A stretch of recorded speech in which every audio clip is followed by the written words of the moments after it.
Menurut Mahkamah adanya putusan MK nomor 2 tahun 2023 yang menyatakan adanya pelanggaran berat etik dalam pengambilan putusan Mahkamah Konstitusi nomor 90 tidak serta-merta dapat menjadi bukti yang cukup untuk meyakinkan Mahkamah bahwa telah terjadi tindakan nepotisme yang melahirkan abuse of power Presiden dalam perubahan syarat pasangan calon tersebut. MK tidak berwenang membatalkan keberlakuan putusan Mahkamah Konstitusi. Dalam konteks perselisihan hasil pemilu, persoalan yang dapat didalilkan bukan lagi mengenai keabsahan atau konstitusionalitas syarat, namun lebih tepat ditujukan kepada keterpenuhan syarat dari para pasangan calon peserta pemilu. Dengan demikian, menurut Mahkamah tidak terdapat persoalan atau permasalahan dalam keterpenuhan syarat tersebut bagi Gibran Rakabuming Raka selaku calon wakil presiden dari pihak terkait dan hasil verifikasi serta penetapan pasangan calon yang dilakukan oleh termohon telah sesuai dengan ketentuan tersebut serta tidak ada bukti yang meyakinkan Mahkamah telah terjadi intervensi Presiden dalam perubahan syarat pasangan calon Presiden tahun 2024.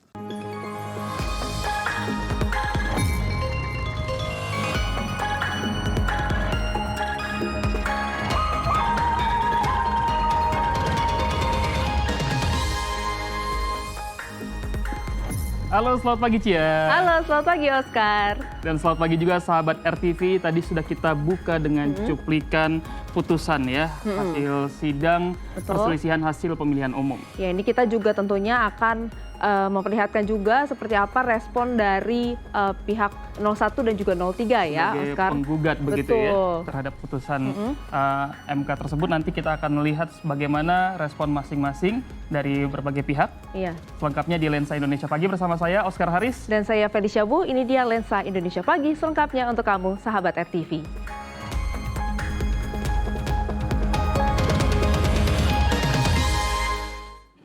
Ya, sahabat, Mahkamah Konstitusi akhirnya membacakan putusan gugatan sengketa perselisihan hasil Pilpres 2024. Ya, dalam putusannya MK menolak seluruh permohonan Ganjar Mahfud.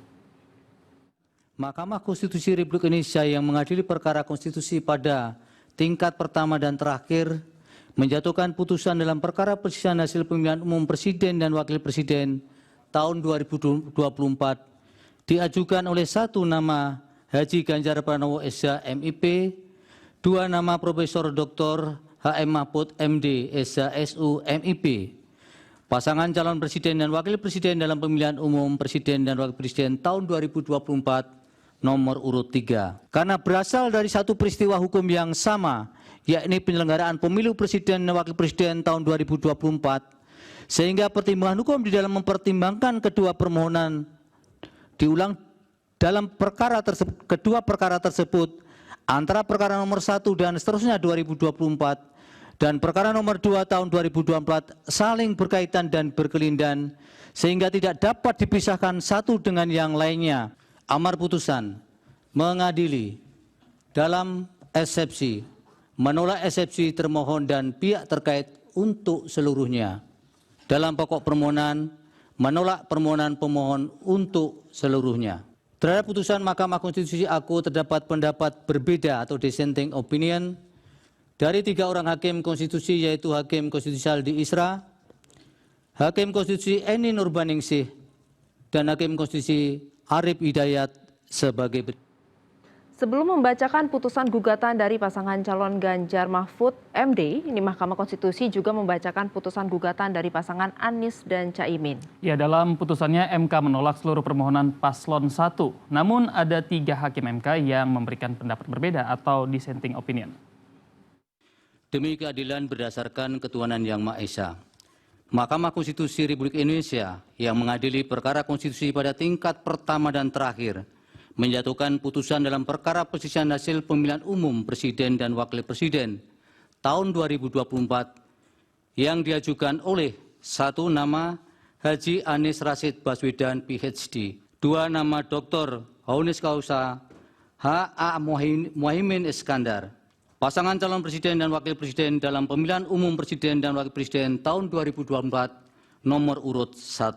Konklusi, Berdasarkan penilaian atas fakta dan hukum sebagaimana diuraikan di atas, Mahkamah berkesimpulan eksepsi termohon dan eksepsi pihak terkait berkenaan dengan kewenangan Mahkamah, serta eksepsi pihak terkait mengenai tenggang waktu pengajuan permohonan dan kedudukan hukum adalah tidak beralasan menurut hukum.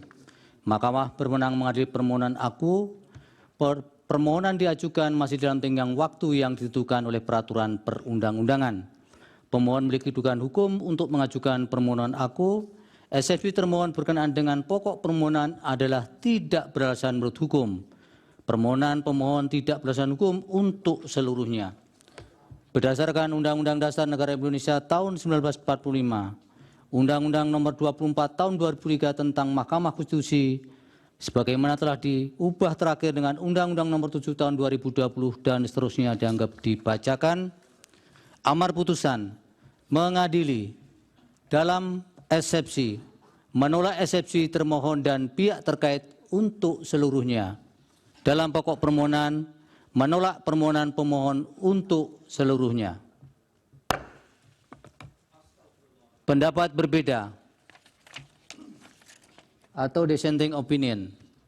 Terhadap putusan Mahkamah Konstitusi aku terdapat pendapat berbeda atau dissenting opinion dari 3 orang hakim konstitusi, yaitu Hakim Konstitusi Saldi Isra, Hakim Konstitusi Eni Nurbaningsih, dan Hakim Konstitusi Arif Hidayat sebagai berikut. Ya, lalu bagaimana respon dari pihak termohon ya? Calon Presiden terpilih Prabowo Subianto mengapresiasi Mahkamah Konstitusi yang telah menyelesaikan putusan hasil sengketa pemilu yang diajukan pasangan Anies Mohaimin dan Ganjar Mahfud. Ya, ini rencananya Ketua Umum Partai Gerindra itu akan mendatangi KPU untuk menerima penetapan hasil pemilu 2024 dan memberikan pidato kemenangan pemilu secara resmi pada hari Rabu. Kita bersyukur proses di Mahkamah Konstitusi sudah selesai dan kita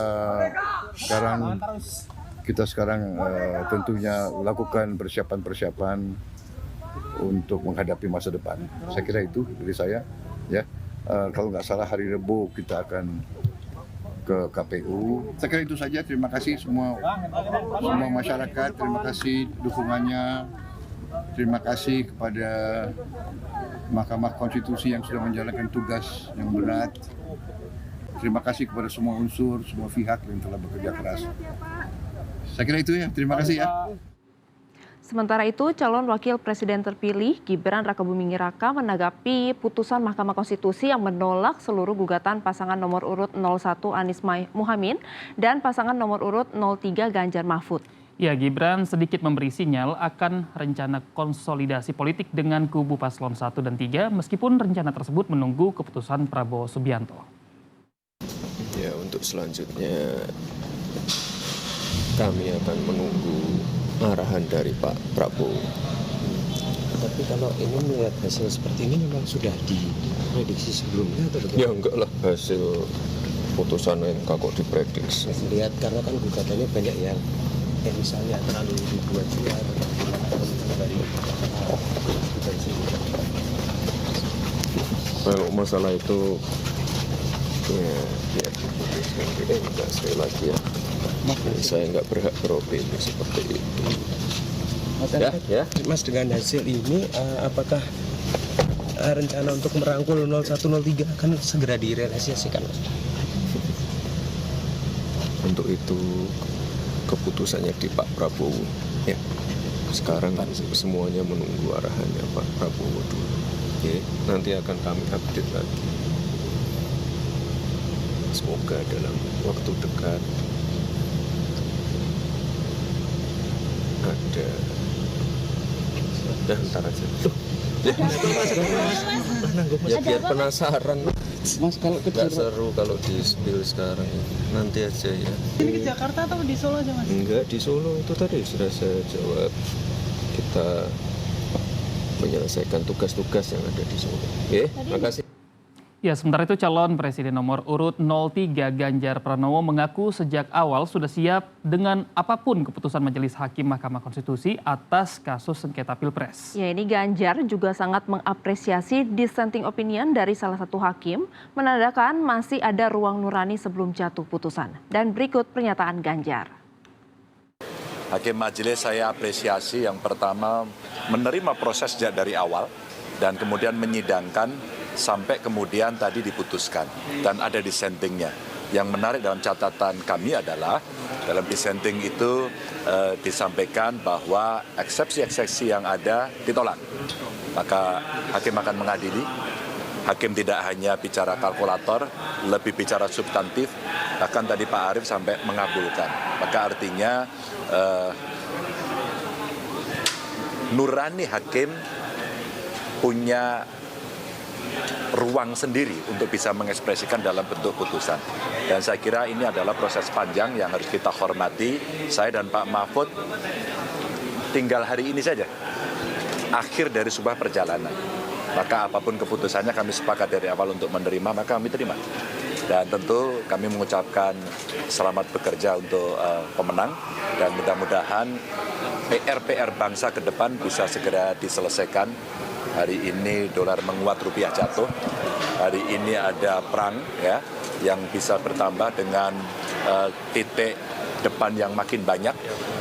Harga minyaknya naik, terus kemudian kebutuhan pangan mesti dicukupi. Saya kira itu PR yang jauh lebih penting untuk segera diselesaikan daripada sekedar kita berdebat yang tidak usai terkait dengan hasil.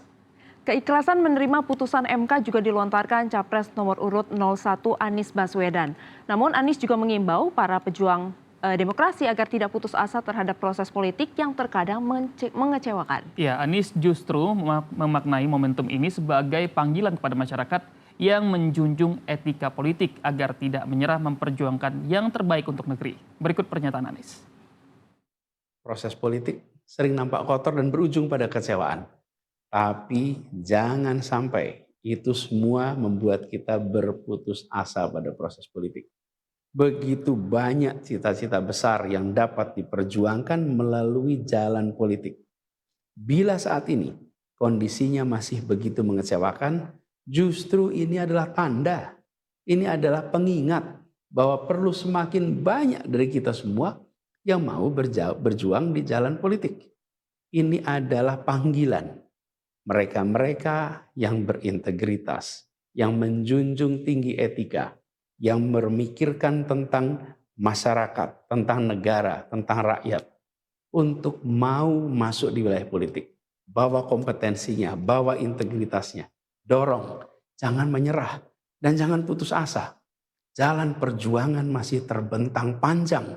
Sepanjang usia Republik ini masih terbentang jalan pengabdian untuk melakukan perubahan bagi keadilan, bagi kesejahteraan, bagi kemakmuran kita semua. Dan itu dibutuhkan kemauan untuk mau terlibat di dalam proses.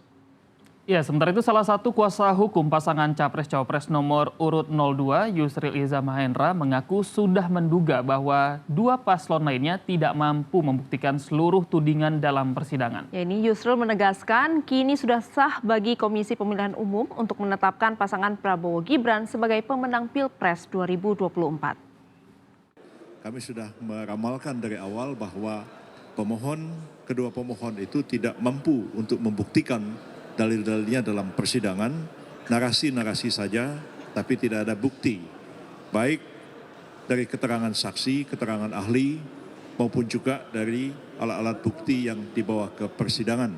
Bahkan 4 menteri yang diminta oleh pemohon dihadirkan, seluruhnya memberikan keterangan yang bertolak belakang dengan apa yang dinarasikan oleh kedua pemohon.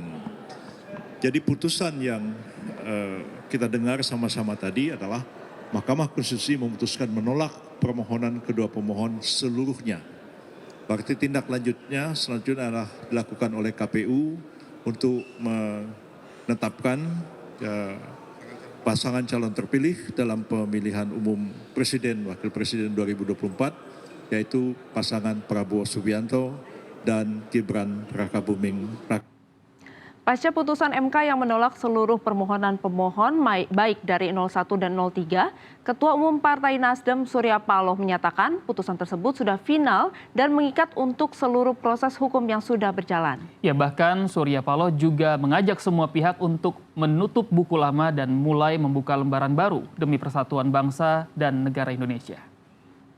Makanya sejak awal ketika KPU telah memutuskan memberikan penetapan terhadap Pak Prabowo dan Mas Gibran sebagai calon presiden dan wakil presiden terpilih, saya telah menyatakan menerima keputusan KPU itu dan mengucapkan selamat. Hari ini Mahkamah Konstitusi telah memberikan keputusan menolak seluruh gugatan. Apa sikap? Aku. Entar. Saya pikir bagi Nasdem ini adalah keputusan final dan mengikat bagi seluruh prosedur hukum yang kita miliki di negeri ini. Kita menghormati dan menghargai itu. Itu jelas. Ini adalah merupakan keputusan peradilan yang tertinggi.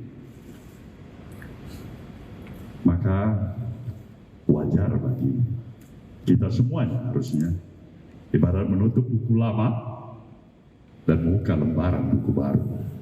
Kita boleh bertikai satu sama lain di dalam kompetisi yang sedang berlanjut. Tapi ketika kompetisi selesai, kita harus menghargai. Yang kalah menghargai, yang menang apalagi. PDI Perjuangan siap menerima keputusan Mahkamah Konstitusi terkait hasil sidang perselisihan hasil pemilihan umum. Ya, meski demikian, PDIP berharap tidak ada lagi abuse of power pada proses pemilu berikutnya. PDI Perjuangan menerima putusan Mahkamah Konstitusi itu dengan catatan. Catatannya adalah bahwa apa yang menjadi pandangan hukum 3 orang hakim konstitusi yang melakukan dissenting opinion, terutama yang menyangkut abuse of power yang dilakukan oleh penyelenggara negara yang ikut campur di dalam proses pemilu yang baru lalu itu, tidak terjadi lagi dalam pemilu kada yang akan datang dan pemilu-pemilu berikutnya. Maka ketika prinsip demokrasi itu kita pegang, maka kedaulatan rakyat adalah di atas segala-galanya. Oleh karena itu, penerimaan terhadap keputusan Mahkamah Konstitusi bersifat dengan catatan-catatan. Artinya apa yang menjadi pandangan dan rekomendasi para hakim konstitusi khususnya yang melakukan dissenting opinion itu hendaknya menjadi refleksi kita bersama, introspeksi kita bersama sebagai sebuah negara bangsa.